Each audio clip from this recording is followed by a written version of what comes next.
నిజానికి భారతి గారు నడుపుతున్నటువంటి institution Venkatappa memorial English medium school ఒక రకంగా ఆంధ్రప్రదేశ్లో నాడు నేడుకు స్ఫూర్తి. అవును.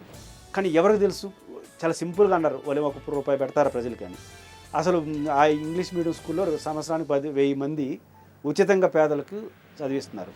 ఉచితంగా డ్రెస్సు, ఉచితంగా మెటీరియల్, ఇంగ్లీష్ మీడియం. ఇవన్నీ కదా నాడు నేడు అంటే. ఒక తన భార్య, ఒక మహిళ, వెంకటప్ప అనైనా రాజశేఖర రెడ్డి గారి గురువు. అవును. బీసీ వాళ్ళు అక్కడ చదువుకున్నాడు స్కూల్. ఆయన కమ్యూనిస్ట్ పార్టీ నేపథ్యం. రాజశేఖర రెడ్డి గారికి ఒక రకంగా పేదల పట్ల కాపుకున్నాడు, ఆయనే కారణం. తన తండ్రి పేరు పెట్టుకోకుండా వెంకటప్ప పేరు పెట్టాడు. పెట్టుకోవచ్చు కదా, రాజారెడ్డి గారి మెమోరియల్స్ కొంటే ఎవరు వద్దంటారు, ఆయన వెంకటప్ప గారు అడుగుతారా?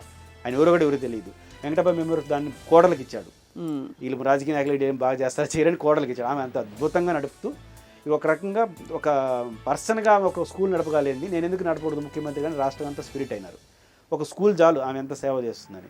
అట్లాంటి పర్సనాలిటీని వీళ్ళు టార్గెట్ చేయడం ద్వారా ఏదో ఇబ్బంది పెడుతున్నారు. కానీ అట్లాంటివి ఏం జరగవు. భారతి గారు తన రోల్ తాను పోషిస్తారు, జగన్ గారు తన రోల్ పోషిస్తారు, పార్టీ రోల్ పోషిస్తారు.